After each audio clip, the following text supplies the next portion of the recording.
السلام عليكم ورحمة الله وبركاته. معكم الدكتور مجدي عبد الرازق، استشاري جهاز هضمي وكبد وحميات. أتشرف بوجودي معاكم النهاردة. إن شاء الله هنتكلم عن موضوع فيروس سي الكبدي. إحنا عارفين إن إحنا عندنا بعض الفيروسات اللي بتصيب الكبد، على رأسها فيروس A B C D E. النهاردة موضوعنا عن فيروس سي الكبدي. هذا الفيروس بيصيب جسم الإنسان عادة في الحالة الحادة، ودي بتصل من حوالي من 15 ل 20%، والحالة المزمنة وبتصل أكتر من حوالي 80%. يعني هذا المرض عادة بيكون مزمن، وعادة إحنا ما بنقدرش نعرف إذا كان المريض ده جاله فيروس سي ولا لأ إلا بعد مرور شهور طويلة وسنوات طويلة على إصابته بهذا الفيروس. في الحالة الحادة عادة ما بيديش أي أعراض أو أعراض بسيطة جدا، وبتيجي عن طريق قيء أو آلام في البطن أو تعب أو إرهاق عام. وفي بعض الأحيان بتظهر اليرقان أو الاصفرار بالعين، وإن البول يكون غامق. لكن زي ما قلنا في معظم الأحوال الأعراض دي ما بتبقاش موجودة، وعادة في الحالة الحادة اللي هي أقل من 6 شهور المريض بيشفى، بيتحسن حالته عادة بدون علاج. أما في الحالة المزمنة فهي دي الخطورة، إن 80% من الحالات الفيروس بيبقى موجود في جسم الإنسان وبيتكاثر في الخلايا الكبدية، وده بيؤدي إلى فشل كبدي وتليف بالكبد، وفي بعض الأحيان سرطان بالكبد. وزي ما قلنا هذه هي خطورة المرض، ان احنا اساسا ما بنقدرش نشخص ان ده عنده فيروس سي، لان عادة بتظهر الاعراض بتاعة المضاعفات بتاعته في بعد سنوات طويلة تصل ل10 سنين او اكتر من حدوث المرض، وساعتها بيكون المريض دخل في مضاعفات المرض. طيب بالنسبة للنقل العدوى، هو بينتقل الفيروس من الشخص المصاب إلى الشخص السليم عن طريق الدم. طبعا الناس اللي هي نقلت دم أو كانت نقل أعضاء أو كده قبل 1992، أو عن طريق الحقن الملوثة اللي هي عادة الناس اللي هي بتستخدمها في تعاطي المخدرات، أو في بعض الأحيان عن طريق الوشم أو عن طريق الحجامة بأدوات ملوثة غير معقمة تعقيم جيد، وفي بعض الأحيان في عيادات الأسنان أو عند الحلاق بأمواس أو مقصات ملوثة، أو في بعض الأحيان عند في السجون، ده أكبر يعني مكان بينتشر فيه المرض، لأن بيبقى فيه تعاطي مخدرات في بعض الأحيان. وفي بعض الأحيان أيضا بينتقل من الأم للجنين، لكن نادرا ما ينتقل عن طريق الرضاعة الطبيعية. وفي بعض الأحيان بينتقل عن طريق العلاقات الجنسية، ولكن العلاقات الجنسية المتعددة اللي بيبقى فيها في بعض الأحيان عنف، لكن من زوج لزوجته نادرا ما ينتقل هذا المرض عن طريق العلاقة الجنسية. طيب بالنسبة لهذا المرض زي ما اتفقنا، هو خطورته ان هو بيكون مزمن، وبالتالي بتظهر الأعراض بعد سنين طويلة. طيب بالنسبة للمضاعفات بيؤدي إلى تأثر خارج الكبد أيضا، يعني ليه بيأثر على الكلى، بيأثر على الغدة الدرقية، بيأثر على الجلد، بيؤدي إلى أمراض متعددة، ومنها الأمراض مناعية خارج الكبد. طيب بالنسبة لهذا المرض الأعراض بتاعته زي ما قلنا بتيجي بالمضاعفات عادة.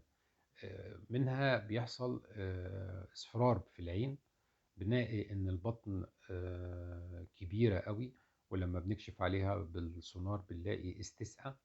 بنلاقي ان هذا المريض عنده تعب، ارهاق، في بعض الأحيان سيولة في الدم، بينزف لأقل خبطة. نتيجة إن الكبد ما بيؤديش وظائفه. هذا المريض في عنده اصفرار بالعين، عنده البول بيبقى غامق، ساعات بيحصل له نوع من أنواع الدوخة وعدم التركيز. طبعا كل هذه المضاعفات أو الأعراض بتيجي بعد سنوات من الإصابة بفيروس سي وبعد تدمير خلايا الكبد. طيب بالنسبة لهذا المريض، زي ما اتفقنا ان احنا بنحاول بقدر الامكان نكتشف هذا المرض، وعادة بنكتشفه بالصدفة، او لما بيكون في هيعمل عملية ولا حاجة بنعمل اختبارات وظائف الكبد نلاقيها عالية. نعمل فيروس سي الكبدي، اختبار فيروس سي نلاقيه ايجابي من الاجسام المضادة.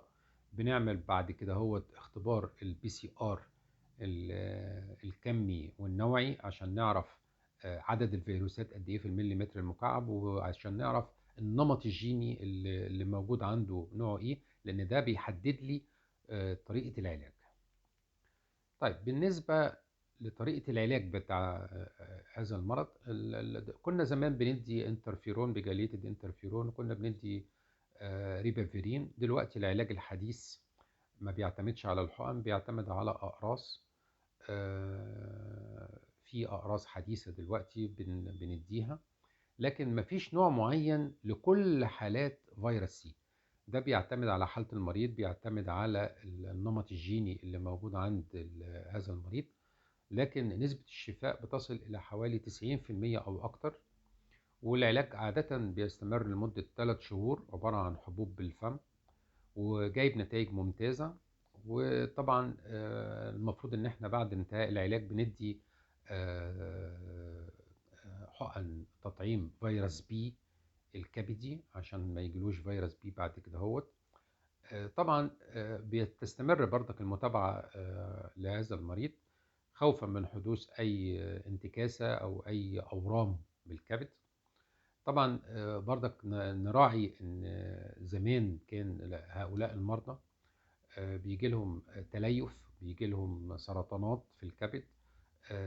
نحاول بقدر الامكان الناس اللي هي اساسا جالها مضاعفات المتابعة المستمرة. في بعض الأحيان الحالات دي بنلجأ لما بيكون في نسبة تليف عالية وفشل كبدي، في بعض الأحيان بنلجأ لنقل أو زراعة كبد. بناخد جزء من كبد آخر سليم بعد الاختبارات اللي بنعملها، ونعرف إذا كان الجسم هيتقبل هذا العضو ولا لأ. وفي نفس الوقت يفضل طبعا يكون من الأقارب الدرجة الأولى.